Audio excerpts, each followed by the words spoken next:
Hi, my name is Pete Williams and I'm a partner in our food and agribusiness team at McCullough Robertson. As a firm founded on the land and serving the pastoralists and agriculturalists of Queensland for over 90 years, we are proud to continue to serve our clients in the great rural and regional communities of Queensland. We pride ourselves on knowing the ins and outs of your business and being able to assist you in good times and bad. We look forward to continuing to assist all of our clients in the future. Please do not hesitate to reach out should you require our assistance. Good afternoon to all of our members and attendees of today's Rural Press Club of Queensland's online July event. For those of us joining what is our fourth RPC online event, thank you. While we usually hold the events in person at the Tattersalls Club in Brisbane City, the current COVID-19 climate has changed this. As a committee, we are thrilled with the attendances we have received to our online events. It has been truly phenomenal. It has been a truly phenomenal response. So thank you for your support and for logging on today and to our past events also. By way of introduction, my name is Fran Becker. I am an agribusiness lawyer at McCullough Robertson and I'm also a member of the Rural Press Club of Queensland Committee. I have the pleasure of filling in today for the President, Stacey Wordsworth, who is unable to join us in person, although Stacey will be making a video appearance and an exciting announcement at the conclusion of today's discussion. I'd like to make particular mention of our sponsors, McCullough Robertson, Sun Super and CBRE, whose support has been unwavering throughout COVID-19, despite the fact we have not been able to hold our events in the usual way. We thank you warmly. I also have a couple of housekeeping items before we commence the discussion. As you know, today we are hosting a panel discussion and you'll hear from each of the panellists before we'll move into our Q&A session, when you will have the chance to pose questions, which Pete Lewis, our facilitator, will ask on your behalf. To submit your questions, you will just need to click on the Q&A box down the bottom of your screen and then type your questions in. When you do, please provide your name and who your question is intended for, and we will attempt to get through as many as we can in the time we have allocated this afternoon. Now to today's event, focused on industry innovation for agricultural food processing and manufacturing. Hot off the back of COVID-19, or hot off the back of a hotbox, as one of our speakers today might say, we now appear to be entering a post-COVID-19 world, changed in many ways, including a heightened awareness from many Australians on the certainty of sourcing local food and food products. Queensland's food industry is one of the largest manufacturing sectors in the state and has a reputation for producing high-quality, safe food at competitive prices. Even prior to COVID-19, though, there were reports that the industry was gearing up to grow and develop to take advantage of many consumers preferring to support local and to support local in times of need for food security of primary industry commodities and fresh produce and, of course, value-added and manufactured products. Manufacturing and processing across Australia has had its challenges over the years, and today we're excited to be speaking to two leaders in the industry to get an understanding of their views pre and post COVID-19 and to speak to them about what challenges but also what opportunities lie ahead for their businesses and the industry as a whole, including barriers to market entry, investment and funding, staff, technology and insurance. With that in mind, I would now like to introduce today's panellists, Kelly Newton from Keppel Brand, Krista Watkins from Natural Evolution Foods, and Pete Lewis, our facilitator from Way with Words. First to Kelly Newton. Kelly is the Director of Business Development in her family food manufacturing and marketing business, Keppel Brand. Based in Yeppoon, Keppel Brand makes and sells value-added meat products into the food service channel to national distributors, corporate and 18,000 end-user customers. After a number of years in law firms, Kelly joined her family's business in 2013, along with her husband, Mark Davey. Over the last half decade, they have achieved double-digit yearly growth at Keppel brand, above industry average for the segment. Kelly, Mark and their beloved red-headed toddler Xander reside on the family farm north of Rockhampton, a mixed cattle, breeding and trade operation. Kelly understands sales success is underpinned by sharing excitement, being useful, transparent and consistent.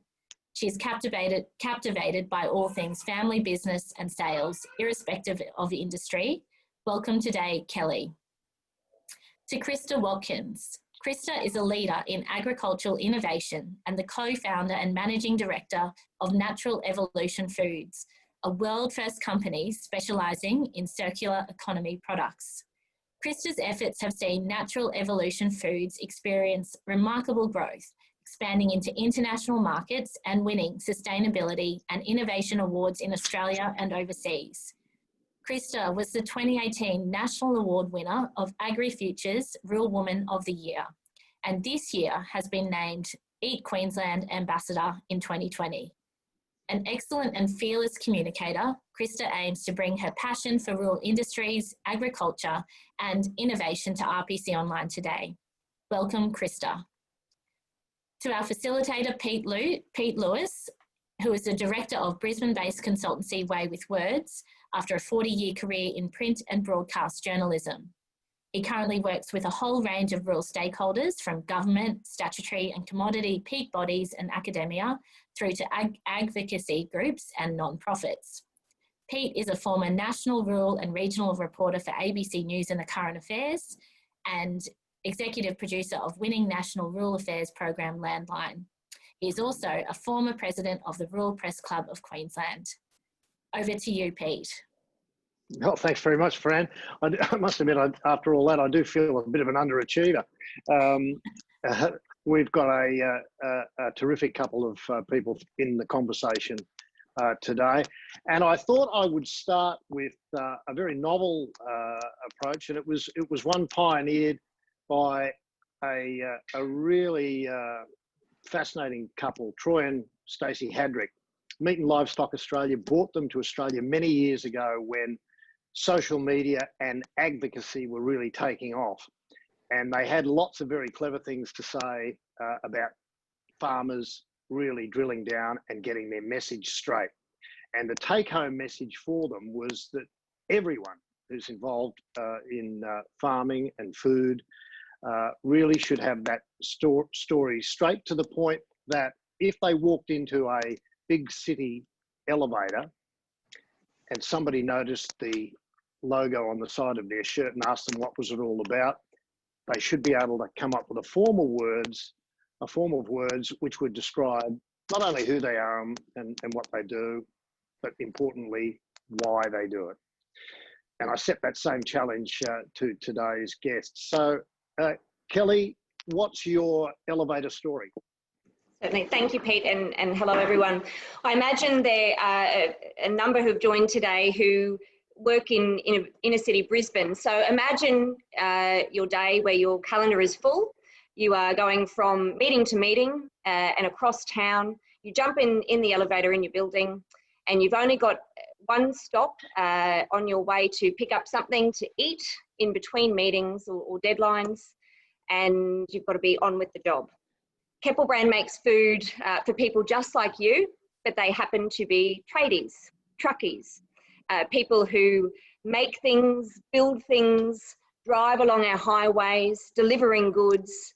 They need to stop into a service station anywhere around the country to fuel up, to grab something to eat, and to get on their way and get on the job. So we make best in class hot box fare. Think a classic Australian crumb snag. You may have had one if you pulled into a service station after a long car trip with family or friends. Think a battered salve that you enjoy at the footy.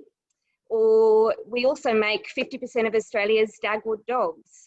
You would enjoy these at the Brisbane Ekka, of which we are a key supplier to, the Sydney Royal Easter Show, Adelaide Show, and the hundreds of beautiful local community shows all around the country. We do it from sunny Yeppoon. We make all these products from the seaside town of Yeppoon, adjacent to Rockhampton, which is the beef capital of Australia. And Pete, it's a great question. Why do we do what we do? Put simply, we make our products to best support the customers, the shop fronts, the mum and dad customers who take risks to open their stores. We like to supply good quality food in the convenience space, but then help really support and educate those businesses in how they can sell product, present product beautifully, and stay in their own businesses, because their success, inevitably will lead to our strength and longevity in business. Excellent. Krista, what's your short bio? Every week in North Queensland, 500 metric tonnes of bananas are thrown away simply because they're out of supermarket specification or there's an oversupply on the market. Happened one summer afternoon. My husband was loading a truck and he drove over a bunch of bananas that had been sitting in the North Queensland heat. And where most people would see just more bananas to be thrown away, he saw an opportunity. And that opportunity presented itself in the form of powder. So we were the first people from that moment to commercially produce banana flour. We've created a new global industry of banana powders. We've made some significant scientific discoveries, such as the richest form of natural resistant starch, the richest natural source of vitamin A from sweet potatoes. And we do what we do because we want to make people and animals' lives better. So we're doing that in a variety of ways, from purchasing produce from farmers and giving them an alternative industry to the fresh market. We're then working in rural Australia in manufacturing. Justin Timberlake was bringing back sexy, so we are bringing back manufacturing.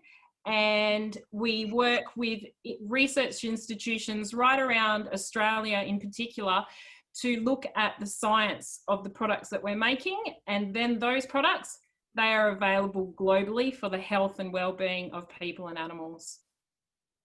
Who's Justin Timberlake? No, I'm kidding.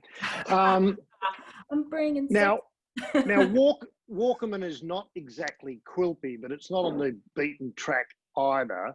I guess there are a number of really fundamental challenges to doing what you do where you do, and I imagine challenges that have only grown slightly steeper over the past 6 months. Talk us through the rationale as this business has evolved in staying where you are. Well, we are in the banana capital of the world. We have access to a lot of bananas where we are, so that would be the major thing. The biggest costs in business is often transport and the freight side of things, so it doesn't make sense for us to put a manufacturing of fresh produce in a town centre where there's no fresh produce to work with, because essentially we're just paying to ship around water, when our business is solely focused on getting rid of the water that's in the produce and just leaving us with that nutrient dense powder. So definitely that's the rationale behind basing ourselves in Walkerman. We also have access to a wide variety of other fresh produce items, such as sweet potatoes and pumpkins, which are two other crops that we're very, very interested in. But we've got ourselves into a position now where our value proposition on manufacturing is that good that we can afford to ship things up from as far away as Gippsland in Victoria. And Kelly, what was the historical reason that Keppel brand started in Yeppoon and not in Rockhampton or Rocklea? Yeah, thanks, Peter. I'm second generation in our family business, and my mother and father originally had a food service distribution or wholesaling business. So it was the 80s, and Dad wanted to purchase, it was then known as the Hans Pluto Pup. Any Southerners would know it as a Pluto Pup. Queenslanders know it as a Dagwood dog. He wanted to purchase it at a better price, and was told, Sonny, if you can sell 1,000 cartons a month, I'll give you a better price. Now, I think some colourful language could have been exchanged. The phone call ended abruptly, and my father decided, well, it can't be too hard. We'll make them ourselves. initially, Keppel brand was really an exclusive brand for that family wholesaling business to use and to have an exclusive brand for their own customers. But over the years, as the product has been seen in the market, other distributors, took on our products. And I guess that really is some of the early genesis of how Keppel brand came to be. And we now make millions of Dagwood dogs under the local name Keppel Dog that are sold in every state and territory in the country. And look, question for the pair of you. Obviously, you've outlined the upside of being in regional Queensland or regional Australia. How about your internet speed? How about getting things delivered? How about finding staff? It's a sore point, is it? On the internet. Oh, it's a terribly sore point. I've just come out the other side of having no internet for 2.5 weeks. So, this impacts our business greatly. We have an online shop that ships worldwide every day, even with the current situation. And, we're getting people to enter mail from Cairns because they've got internet service. So it's just been absolutely horrendous. The connectivity side of things, it's very, very, very frustrating. And more often than not, I've actually had to drive to Cairns, some 80 kilometres away, to send people a photograph. It is that poor. Some of the other points that you raised about finding staff, it can be really tricky to find staff, obviously, because you don't have that population size to find the exact skills you need. So I think that when we are hiring staff, we always look at it from a really open-minded perspective, like, is this person willing to learn? And if so, we're more than happy to give them any kind of training that they need to fulfill the job that we're looking for. So you certainly have to be open-minded about things, and a lot of online. How about you, Kelly? Peter, we've, in terms of the internet struggle, and that struggle is real, as Krista outlines, I know we have made some investments over the last 12 to 18 months in our own fibre optic cable running right to our business to try and minimise any interruptions. In terms of staff, we do feel very fortunate. Often people who come to Yeppoon never want to leave. I know my husband was one of them, and so we do get to enjoy a really stable work team, and they do an incredible job. So staffing is less of an issue for us, but the internet certainly can be a pain point. Now, as we said, 2020 has been anything but normal. You couldn't have factored in any of your 3, 4, 5 years strategic plans that 2020 would throw up as many challenges as it has. I imagine prior to all this, Christy, you spent an enormous amount of time at Cairns Airport, coming and going.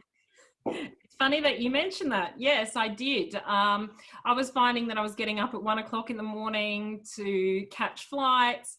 I obviously have 2 little girls, and that was really, really hard. Last year in 2019, I was away from home for more than 100 days. So I spent a third of my life traveling around, and I made the decision earlier this year for various reasons, but certainly one of those factors to base myself out of Cairns during the week was I was just so tired of driving.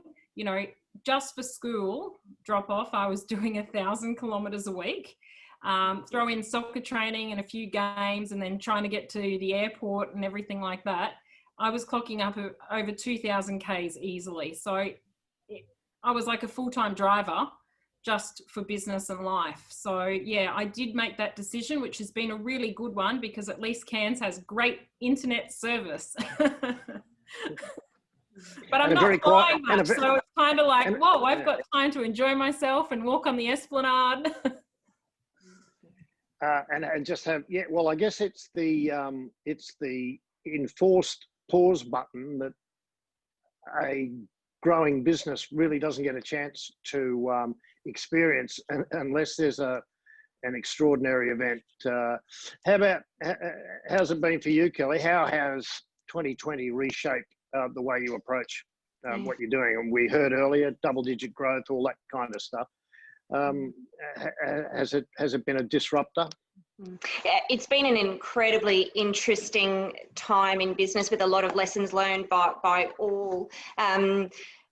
We were tracking solidly pre-COVID. I'll take you through a couple of decisions that we had to make as our industry was greatly affected. So we still traded strongly in March, although by March, everybody knew it was here and it was coming. And I have since described it like we were on a roller coaster that hadn't been tested. We were the test people on the roller coaster. We knew the drop was coming, but we didn't know if we'd be safe and be able to get off at the other side.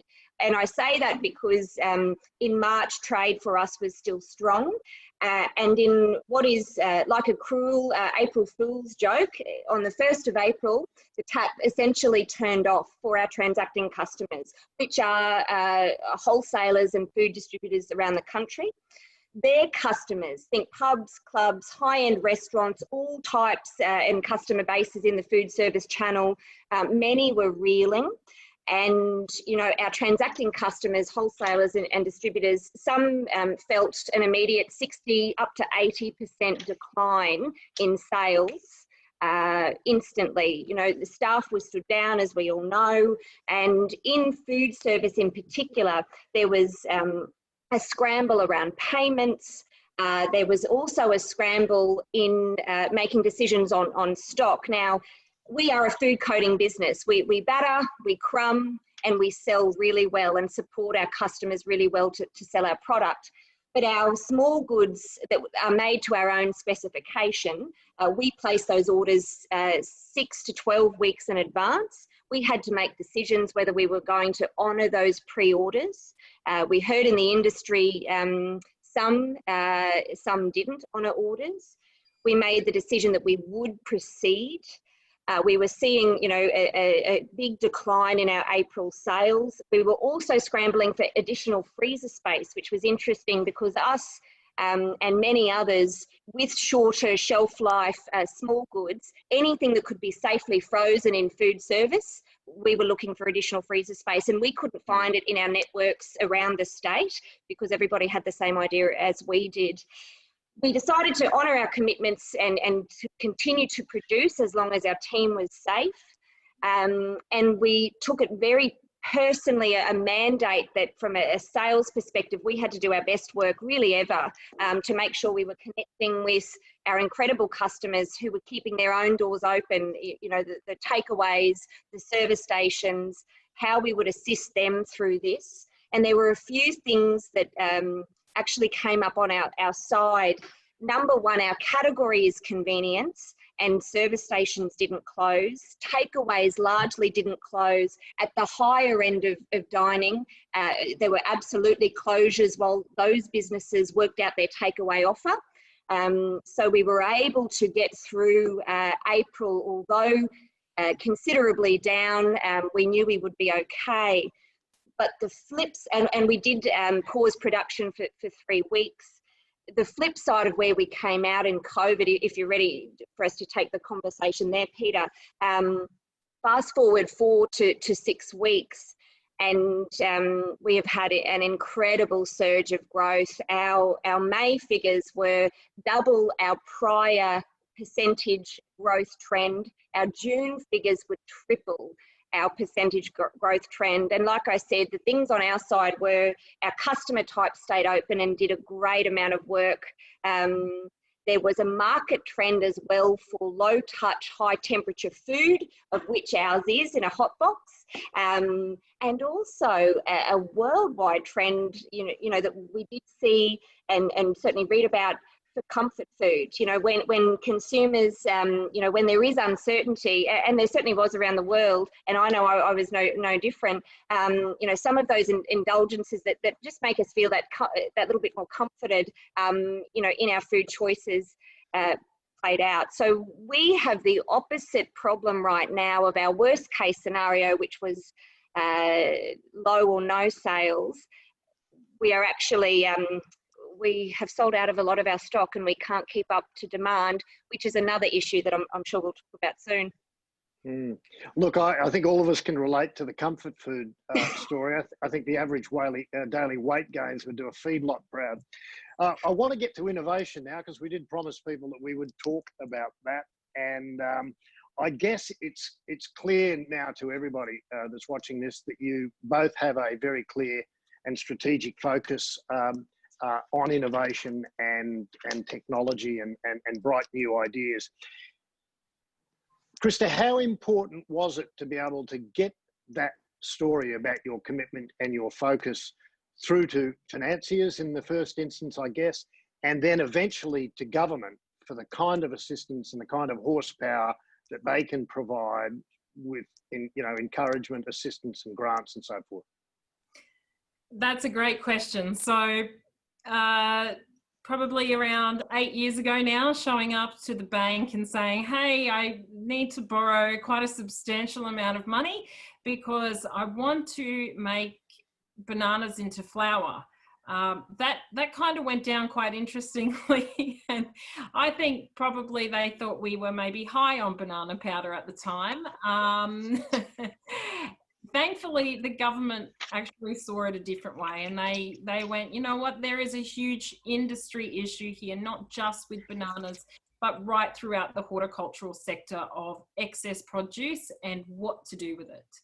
And, we're forever grateful that back in those early days when we took it from just a pilot plant in an old cold room on the farm to actually doing that proof of commercialization facility that we did, they were a great support through Commercialisation Australia, and right the way through both the federal and state government have been a great support to the work that we're doing, because we've evolved.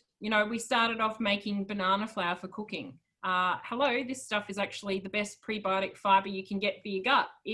People who've got cholesterol and diabetes and all sorts of things, we've actually had it registered with the TGA, so the whole process has evolved, and all those government departments have been there along the way to see that. And they've also seen what we've been able to do with other crops in transforming that waste. So I'm talking about last year, we did well over 1 million metric tons of bananas.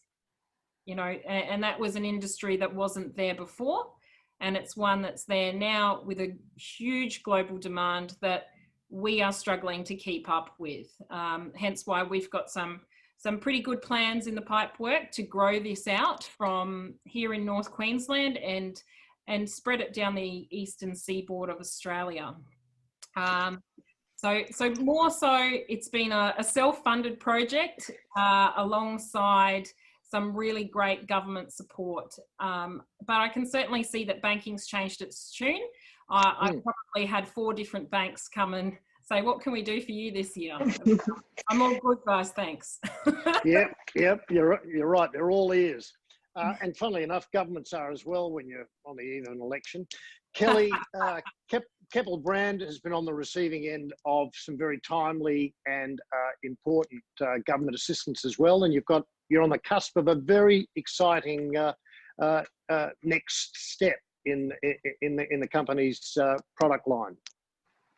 That's right, Peter. So I guess fusing our 2 great loves, which are beef cattle, which we run just outside of Rockhampton, and the industry that we know and love, so food service and the convenience space. We were the welcome recipient of money under the State Manufacturing Hub grant. We weren't practiced in government grants, and when we saw it announced in 3 key regional areas in Queensland, and CQ being one of them, for manufacturing and then for a further subset of food, we thought, well, we would be mad not to throw our hat in this ring, and we were just so pleased. So $370,000 from the state government. It will allow us to automate and update many of our existing processes, but it's the new equipment and technology that we will be able to plug into our business is what is most exciting, around portioning, packaging and specialist crumbing equipment, all gearing up towards our work on bringing a new brand to market, which is an Australian beef value-added brand.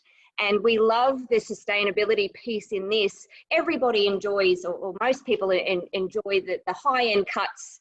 Everyone loves eye fillet, for example. But as a value adder, we want to be able to take those lower value primal cuts, add value through the coating process, and see beef showcased in a convenience space, you know, bringing the great attributes that beef has. At a good price point, and taking beef to more consumers in the convenience space. So the grant is certainly welcome there. This year we will spend close to $1 million, grant included, in automating and gearing up for this new brand that is to be called Cattleman's. And although our time frame is for end of year, we're currently waiting on new equipment that comes from abroad. I think that the States, there's Italy and Germany, and there's even a nice support piece there to the manufacturing space in Queensland. Although the equipment is coming from abroad, those businesses have their support teams already based in Queensland. So Queensland is geared up for manufacturing of our type of products, and we're really excited about bringing more beef into the hot box and taking some of that real estate that Big Chicken currently occupies in the bain maries and hot boxes around Australia. Well, if nothing else, it would be mandatory food for anybody who actually transports beef cattle and or the downstream products. You answered within the course of that very comprehensive answer a question that had come in. To what extent were you able to source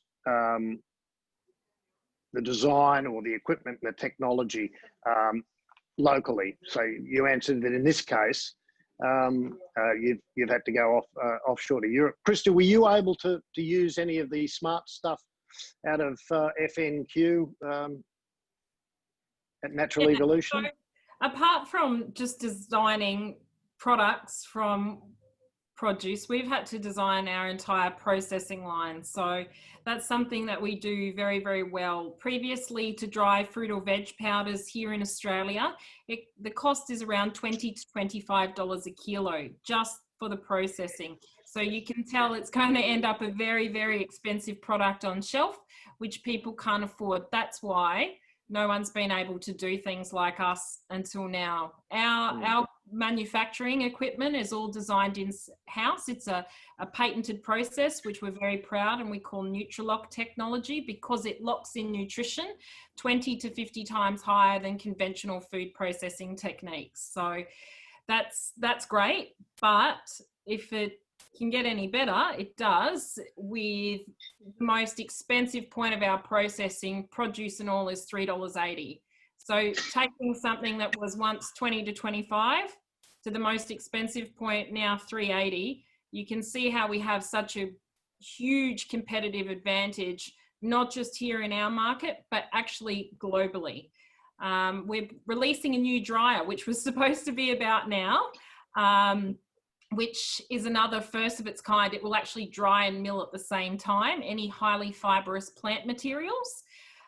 So that's probably about 6 months delayed due to COVID and not being able to travel, because we do work right around the world. Obviously, we have significant intellectual property which we have to protect.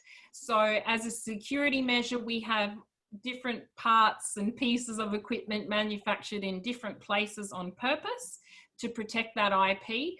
But largely our new facility that we will be building on the Atherton Tablelands will be probably about 95% local, all local jobs building right through to the plant and equipment that's created. It's just a very, very small portion, the secret of the IP that are manufactured elsewhere.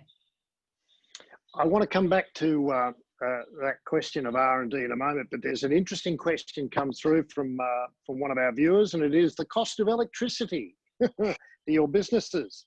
Are either of you taking steps to source power through different channels i.e. renewable sources or other for your factories? Yes. Well, thank you for starting with me, and thank you to whomever brought up this issue. Look, it's no secret, electricity is incredibly important in any manufacturing space, and ours is no different. A spiral freezer is a really important part to our process, and line fees are extraordinary. And I just want to paint the picture for a moment. We make products every day. However, our peak load tracked in just 5 continuous minutes at any time in the month is the level at which will be applied across the whole month, and that is how our electricity bill is calculated. So at its peak, we were paying $28,000 per month for electricity. From quick calculation, that's around $336,000 a year. Now, we understand there is a cost to doing business, and we definitely don't shy away from that. The trouble is when it is sky high, and we see a proportion of that money could be spent in employing more people. You know, our energy bills have doubled in the last 10 years. We've made investments ourselves in various variable speed drives, a number of those, to try and make our motors more efficient and bring that peak load down. But yeah, peak load and line fees is certainly a problem. We would love to see large scale energy investments made in the state. And I understand there is always the suggestion of solar, which we have investigated. Just to put it into perspective, had we have our roof filled with solar panels, they all would have been destroyed in the last 8 to 12 weeks when the region suffered an incredible hailstorm. So energy is certainly a hot button issue for us. And if we get any even minor, I guess, energy interruption in a day, we will lose $10,000 of production value within that hour. Even more so if the outage that wasn't caused by us takes some time to be fixed. And obviously in food and in our space, food temperature is critical. So there can be a lot of waste, and that sort of occurrence would happen at least twice a year, and that's a total lost production for us, and there is no recourse. I will mention, Peter, with interest, and I only know some high level details, we've been invited to participate in a class action against 2 major energy companies at the moment. And I think there are issues around not only collusion, but the manipulation of energy in Queensland. And I'm not speaking to whether we will participate. Many businesses have been approached to be part of this class action. But if that was to be found true, we really feel there should be serious consequences, because as an employer, where energy is so important, we wonder, you know, how many businesses may have failed in that intervening period if these allegations are proven correct.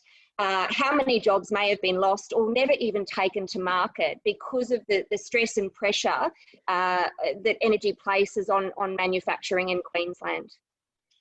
Krista, I know from personal experience, because I went up and did the story on it, you do have an element of wind power up there on the tablelands, because it does.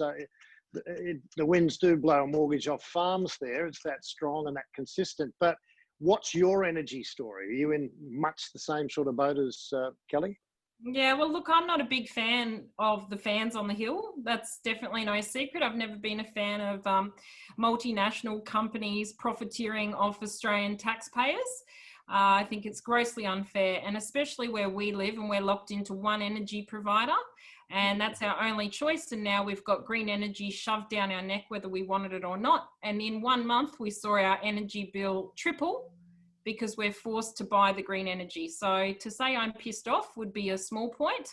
I am very cranky about it. And certainly I am, for a long time, investigating other alternatives for us. And, you know, solar's something we purpose built the facility with that roof pitch, because in summertime we can grab about 14 hours of sunshine. But it got to a point where who can you really trust? Because there were so many horror stories out there of farmers and residential homes just absolutely being taken advantage of. And those that weren't taken advantage of in the early days, later on a couple of years, all their solar panels are no longer working. So it's a huge investment for us. That's certainly no secret. We've decided to hold off until we move into our new facility, and we will most likely be doing our own energy through biodigestion and making our own batteries through our products. Look, getting questions coming through fast and strong, and I'm going to try and combine a couple of them because they do tend to overlap a bit. So if we want to just look at address the issue of research and development, how do you see the role and importance of R&D in agriculture? I guess you both agree that's a terribly good idea. But a question, were there some unique partnerships that you created along your journey that came out of left field and were surprising in terms of the benefits for you and other parties? Now, Krista, I know that you formed what might have seemed at first blush an unlikely alliance with the University of Tasmania and Roger Stanley. Tell us how that came about and why it came about. Well, back in the early days when we started making banana powder, a lot of people thought we'd gone crazy. They thought we'd gone absolutely bananas. And to the point where some family members didn't talk to us for quite a long time. But Roger had heard about this couple from North Queensland making flour and powders from bananas. And he actually made the effort to give us a call. And that's really how our relationship began. You know, he'd spent a majority of his professional career researching resistant starches, and in particular he was interested in green bananas. And we had this thing in common, was we both had a love of green bananas, and it really began from there. And we found the capability of the University of Tasmania to really, it felt like we were home when it came to the kind of research that we were looking for. So yeah, we have partnered with them, and we've just had some really great research with a new product that we're releasing. And I don't know, am I allowed to give it away now, Peter, or do I keep? No, but it won't go beyond our conversation here, Krista. Your secret is absolutely safe. It links into another question that I saw pop up.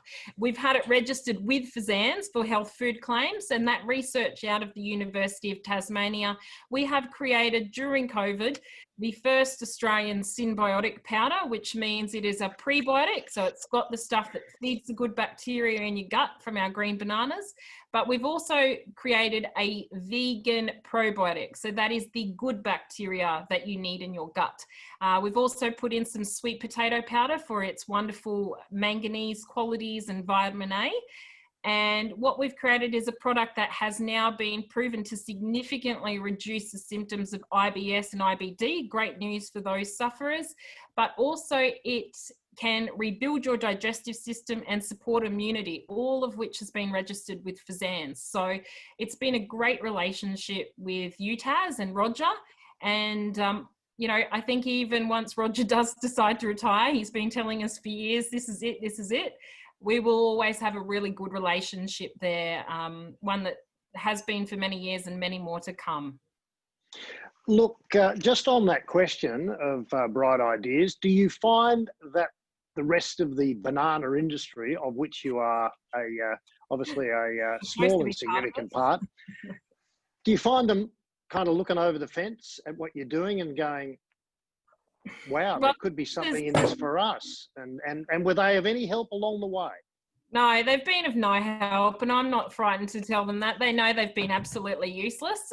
We work with people. We like people, we like farmers. We work with real people and real farmers. And look, I've been quite disappointed by the ABGC in many years. You know, they're the recipients of all the banana grower levies, but they haven't done, what have they done? They buck past it and they get someone else in and ask them to solve the problems of their industry. And here we are in 2020 and no one's solved anything. So yeah, it's no surprise. I'm not a huge support of it, and they've never been a support of ours unless we came out and we won a global award such as the Edison Innovation Award. They were very happy to jump in the paper and chat about it then. But apart from that, they don't want to know us. We get stuff done. They're too real for them. Oh, yeah. Kelly, I imagine that Keppel Brands, it's the furthest thing from their mind is the state of a vegan's gut. You're really very firmly focused on meat eaters, and from an R&D perspective, put the creation of this new product, Cattleman's, into some perspective, because over the years, I've eaten as many of those sorts of products as anybody who's travelled the highways and byways of Australia. What was the reason beef didn't star in the hot box until now? Yeah, look, the key issue to date when we see hot boxes around the country and know who takes up the real estate, and often it is big chicken, it really comes down to price. You know, chicken being less expensive, and I know they're one of our agricultural, they're our agricultural brothers and sisters. So certainly in our beef product, you know, we're just really looking at taking those, as I said, lower primals and showcasing still the great stuff that beef has, but at the price point that works in our segment, and taking more beef to more people in that way. And have you formed the kind of partnerships and relationships with researchers and academia that Krista has? We have not. We haven't. We've certainly been working closely with our suppliers, getting this product market ready, and then at the other side, working in the food service channel, getting them excited and making them aware of what's coming in food service land. New product development is certainly a buzzy word, and is something to be very excited about. We have been purposefully slow with our new product development, and I'll tell you why. You know, in an SME, new product development, certainly it takes money, and it takes attention away from core product.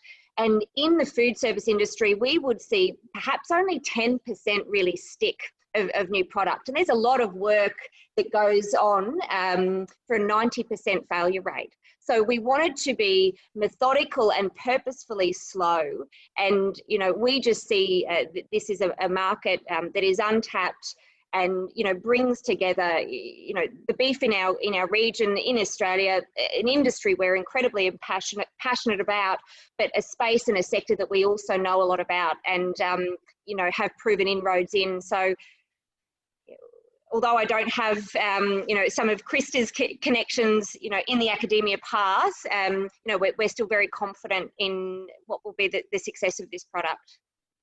Yeah, you spend more time at the School of Hard Knocks, and that's a good thing as well. And I guess it must be satisfying to finally incorporate beef, because as Fran indicated at the top of the show, you and Mark, your partner, have run a significant operation there in Yeppoon. It is, yes, it's a family farm. We are not generational farmers. You know, we've been plugged into the industry since 2012. And yeah, we certainly, it brings a lot of excitement and passion to take an industry that we have absolutely fallen in love with, and, you know, our current industry that we now know a fair bit about.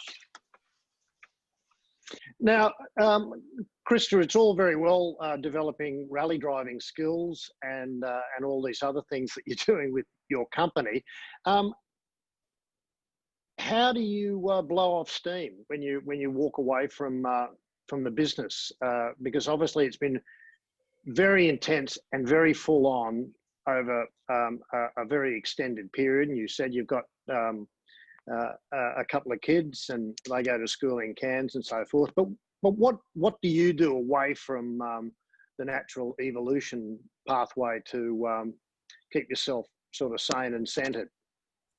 I love hiking. There's certainly no doubt about it. I see a mountain and I have the feeling that, yeah, I just am going to go up that. So I definitely like hiking in the bush and in the rainforest. We're so blessed that we have so many opportunities and beautiful trails to do that. I also really like exercising. So I did my first Ironman last year. I'm very excited that, fingers crossed, the Cairns Ironman is still going ahead in September this year. And yeah, if I hear about a marathon on, I certainly shoot over and run a quick 42 Ks and then have a few drinks to celebrate. Fantastic. And Kelly, what spins your wheels? Look, I would only say I dabble in exercise, so I won't outline what I do there. A little bit of mountain biking on the property. Look, in terms of limited outside of work and family time, I know, Pete, you and I discussed, I would describe myself as a musical theatre nerd. Never want to be recovering from that. And so, yeah, I certainly enjoy music, local productions. Since I've relocated from Brisbane, that's certainly something I missed from the city. But yeah, to unwind, it would be either playing show tunes, learning show tunes badly on the piano, and seeing local productions, you know, as and when they come up. Now, anyone that has logged on to your website, which is still under construction, Yes. According to the last time I checked, but clever people, the determined of us, will notice right at the bottom there is in fact a Keppel brand jingle. Were you responsible for the jingle, and would you like to sing it now?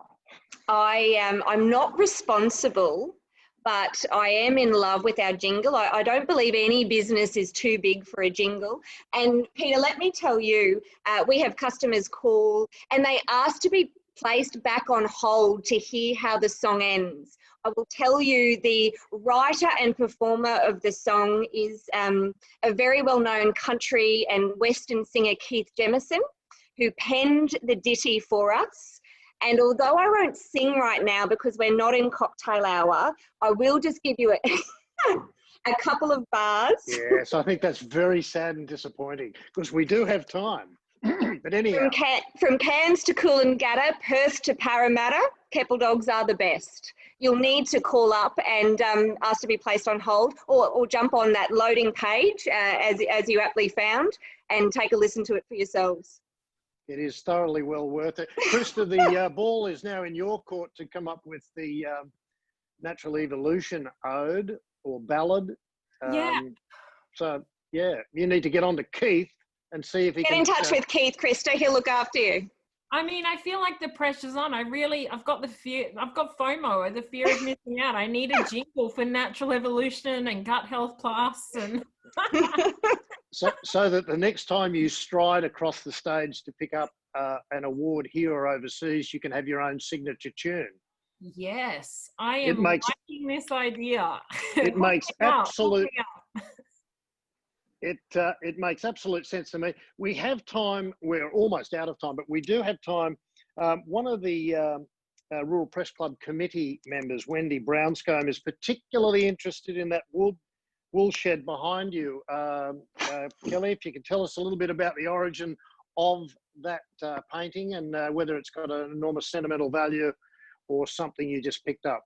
Wendy, I would love to tell you, and thank you for asking. In brief, the artist's name is Richard Kulmar, K-U-L-M-A-R or M-U-R, purchased from the Red Hill Gallery. Here's a local plug in Queensland, our favourite place to peruse beautiful art.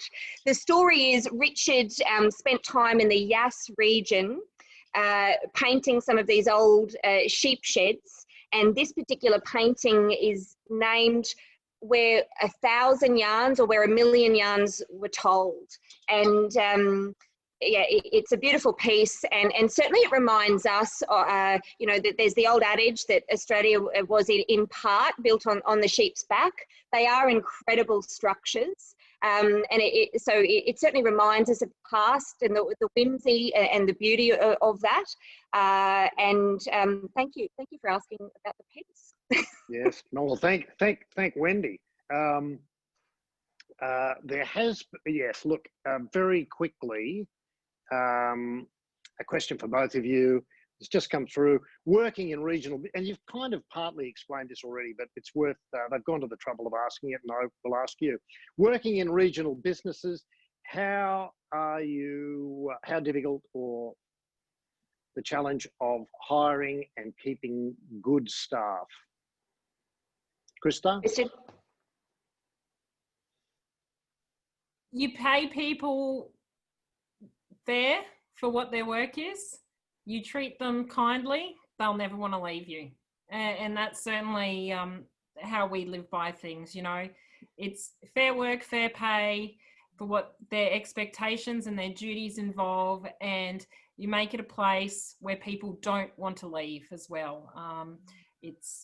That's certainly how we look at things when we find that right fit for us.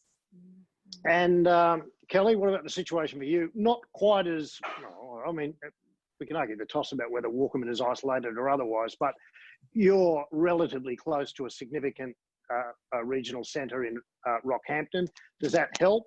And are people prepared to commute from Rockhampton to Yeppoon, or do you insist that they all live on the Capricorn Coast? Most of our team do live on the Capricorn Coast, certainly now, and we do enjoy longevity in our team members. And Krista is right; it is about fit, and it brings such great joy to be able to work and build together, to make something together, to build skills together in a regional town, and then see your product sold around the country, or in Krista's case, around the world. I mean, that part is a really easy sell, and it is a complete privilege to love what you do and love where you do it.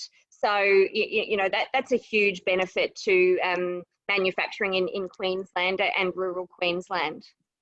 Although my insurer, we haven't touched yet, Peter, my insurer does ask us every single year when we're going to move down south, because it is expensive to insure. Yes, that's probably and could be a subject for another long discussion.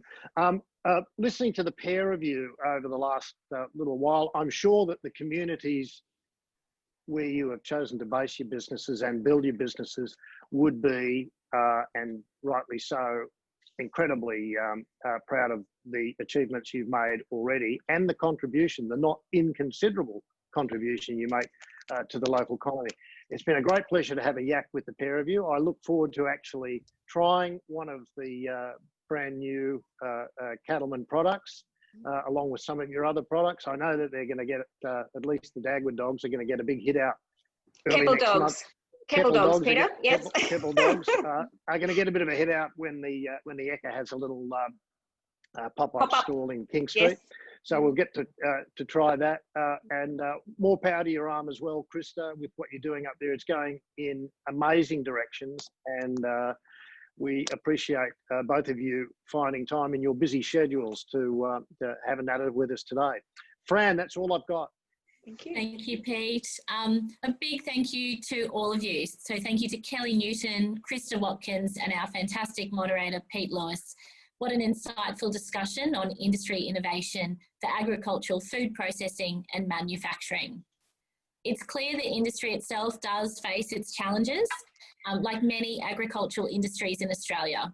But it sounds like your businesses are focused on working through those challenges, and that the industry is in great hands with leaders like yourselves both at the helm.